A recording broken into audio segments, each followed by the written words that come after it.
दोस्तों, एक बार आप सभी का आपके अपने चैनल किस्से कहानियाँ और हम में बहुत बहुत स्वागत है। आज की हमारी कहानी है बांझ। ये एक स्त्री की रुला देने वाली कहानी है।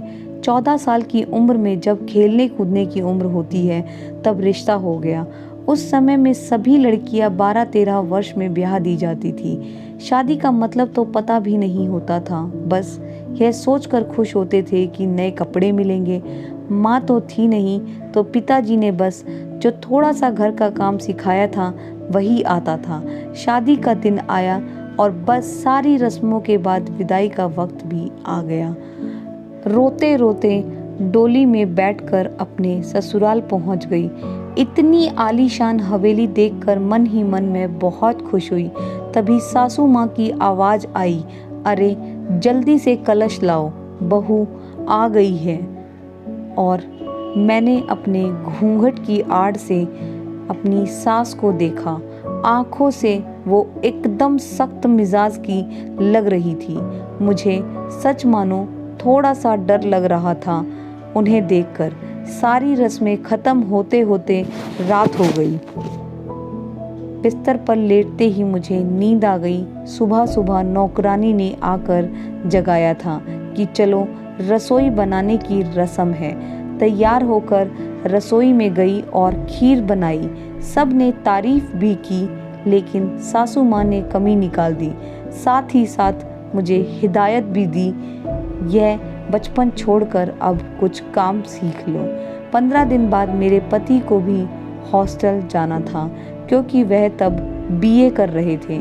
खैर, अजय भी आज हॉस्टल चले गए। अब मैं अकेली रह गई अपने सास और ससुर के साथ। पढ़ाई के बीच बीच में अजय मुझे चिट्ठी लिखते थे, पर पहले सासू माँ के पास आती थी, बाद में मेरे पास आती थी। उम्र कम होने की वजह से इतना फर्क भी नहीं पड़ता था। मेरा अकेलेपन का साथी था आम का पेड़। हाँ, वही आम का पेड़ जो हवेली में पीछे के आंगन में लगा हुआ था।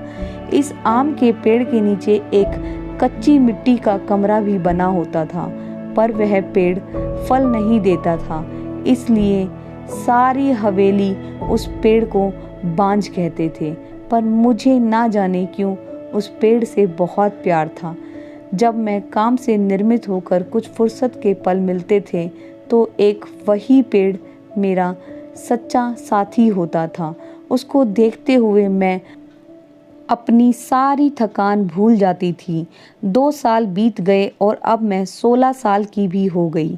अजय की भी पढ़ाई पूरी हो गई थी। वो वापस आ रहे थे। सासू माँ सुबह से ही अपने आप ही घर में तैयारियों में लगी हुई थी।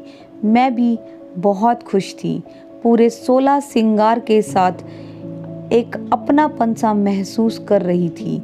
कुछ अलग ही खुशी थी जो मेरे चेहरे पर भी दिख रही थी। आज सिंदूर की लालिमा भी मुझे एक अलग ही रंग की दिख रही थी। तभी मेरी सास ने मुझसे कहा कि जा अपनी नज़र उतरवा ले। हवेली की हलचल से पता चल रहा था कि आज वो आ गए हैं। मुझे खाने पीने से निर्मित होकर सब आराम करने चले गए। अजय अभी कमरे में आ गए थे और मैं शर्म से लाल हुई जा रही थी। उन्होंने मुझे तोहफा दिया, एक बहुत सुंदर लाल साड़ी, पर मेरे लिए उनका वापस आना ही सबसे बड़ा तोहफा था। हमने ढेर सारी बातें की, जिनमें कुछ शिकायतें थी, कुछ प्यार था। समय बीतता गया और 2 साल कैसे बीत गए पता ही नहीं चला। हम दोनों एक साथ में बहुत खुश थे। एक दिन पता चला कि मेरे पिताजी बहुत बीमार हैं। अजय मुझे लेकर तुरंत रवाना हो गए। पिताजी मुझे देखकर बहुत खुश हुए, जैसे मेरे लिए ही अपनी सांसों को रोका हुआ था, और फिर मुझे अजय के हवाले करके वह इस दुनिया से चले गए। भीगी आंखों से मैंने पिताजी को विदा किया। अब मेरा सब कुछ अजय और उसका परिवार ही था। समय गुजरता गया और अजय ने अपनी लॉ की पढ़ाई भी पूरी कर ली। अब वह एक सरकारी वकील बन गए थे, पर भगवान ने अभी तक मुझे कोई संतान सुख नहीं दिया था। अभी तो सास दबी जुबान में बोलती थी, पर धीरे धीरे उन्होंने अपना रुख कड़ा कर लिया। अजय बहुत व्यस्त रहते थे अपने काम से। अब सासू माँ मेरे पीछे सारा दिन पड़ी रहती। धीरे धीरे गांव में यह बात फैल गई कि हवेली की बहू बांझ है। यह सब सुनकर भी कुछ नहीं कह पाती थी, सिर्फ आंसू से दिल हल्का करती थी। अजय मुझे दिलासा देते थे।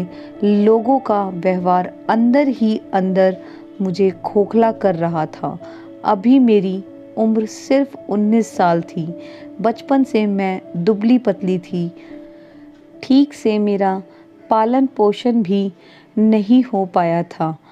एक दिन दोपहर के खाने पर सासू माँ ने सुना दिया कि हम अजय की दूसरी शादी करेंगे।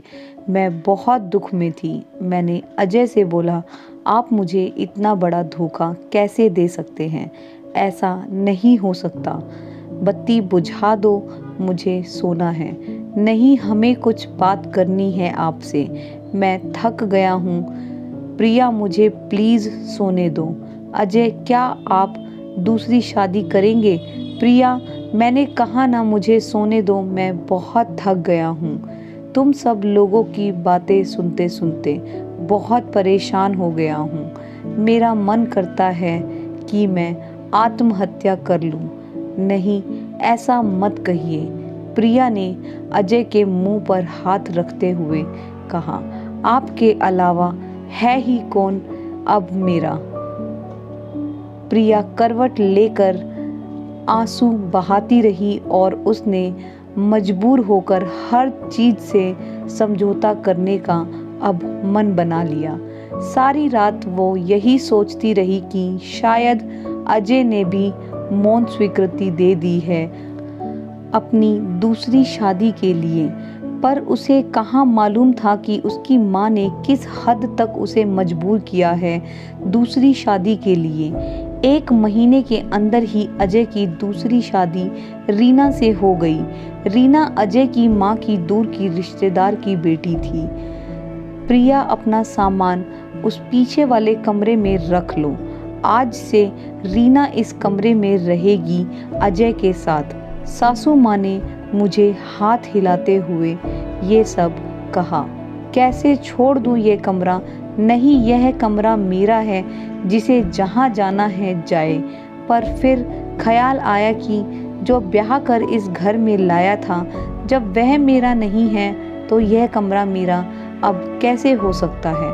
ऐसा सोचते हुए आंखों में आंसुओं का सैलाब उमड़ पड़ा। अपना सामान एक कोने में रख कर खिड़की पर बैठ गई और उस आम के पेड़ को देखते हुए उसको निहारने लगी। उसने विचार किया कि आज उसकी हालत भी आंगन के बीच में लगे आम के बिना फल वाले पेड़ की तरह हो गई है। अकेला, बेसहारा, जैसे यह अभी तक अपने अस्तित्व को बचाने में सफल रहा है। क्या मैं इस तरह अधिक और मजबूत रह सकूंगी, या फिर कब किस कमजोर लता की तरह मुरझा जाऊंगी और अपना अस्तित्व खो दूंगी? नहीं, ऐसा नहीं होगा। मैं मजबूत रहूंगी। जब ये बेजुबान सबसे लड़ सकता है तो मैं क्यों नहीं?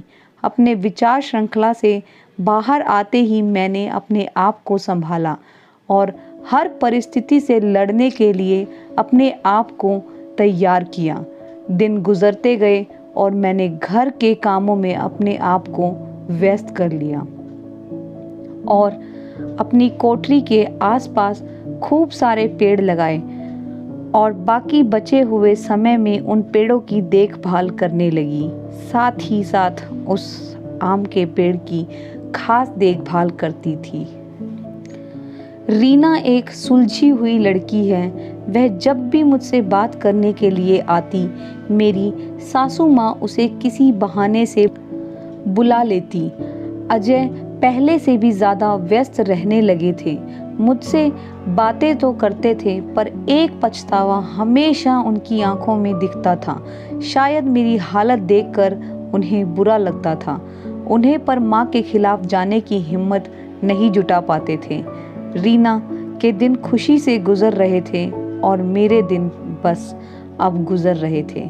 और देखते ही देखते वह दिन भी आ गया जब रीना ने खुशखबरी सुना दी कि वह एक दिन माँ बनने वाली है।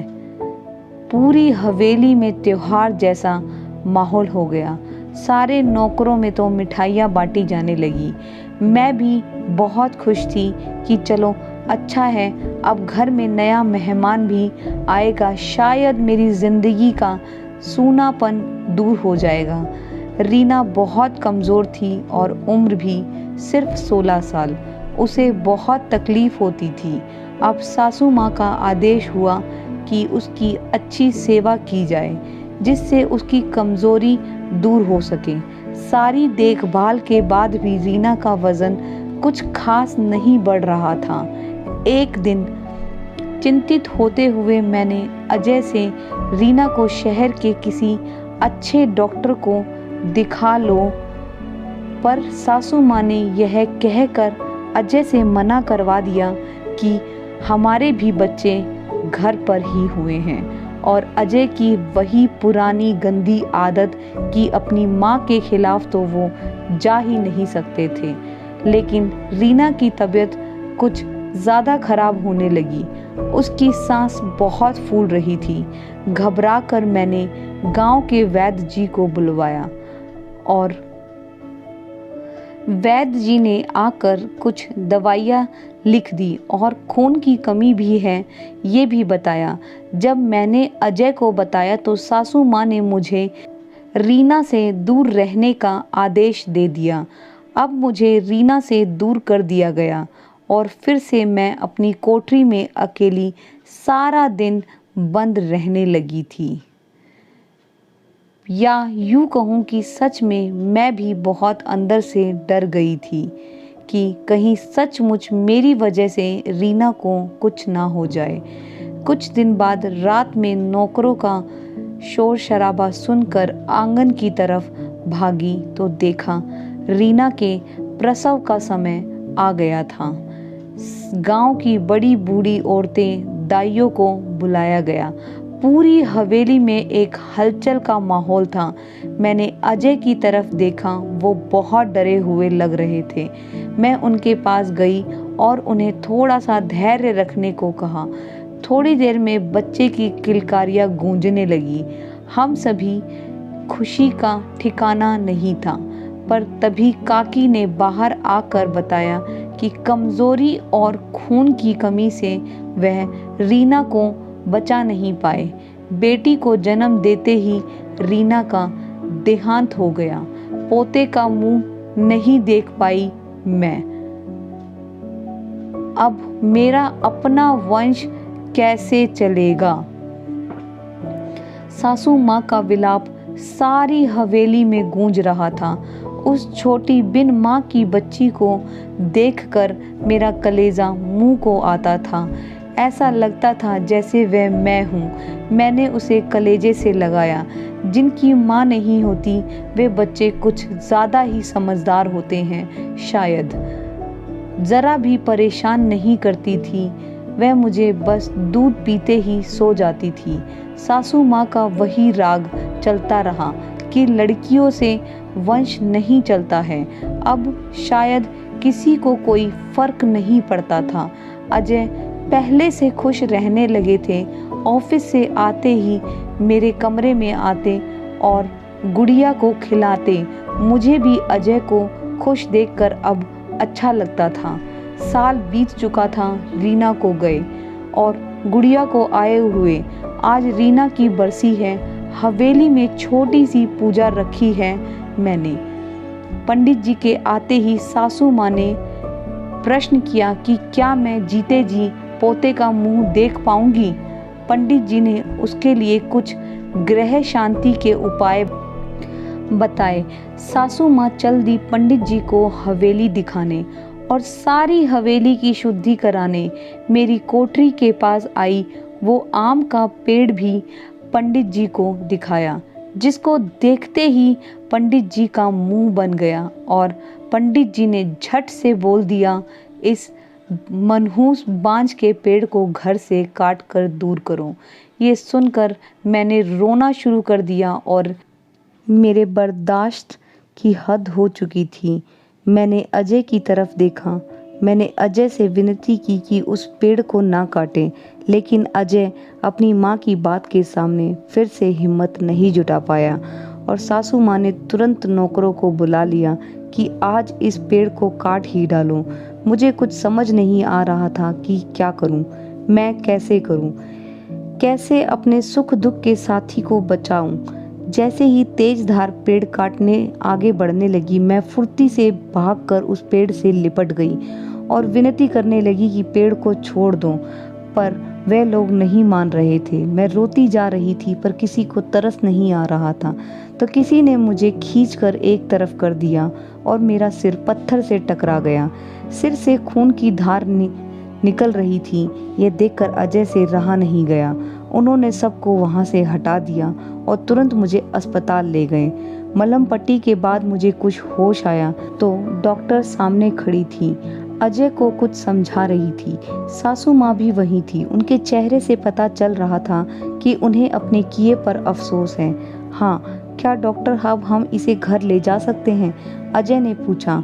हाँ, अब आप इन्हें घर ले जा सकते हैं। ख्याल रखिएगा कि अब ऐसा दोबारा ना हो, क्योंकि ऐसी हालात में ऐसे गिरना ठीक नहीं होता है। ऐसी हालत क्या हुआ है इसे? अजय ने घबराते हुए डॉक्टर से पूछा। अरे, आप लोगों को नहीं पता, अभी ये माँ बनने वाली हैं, तो इनका अच्छे से ख्याल रखिएगा। यह सुनकर किसी को भी यकीन नहीं हुआ।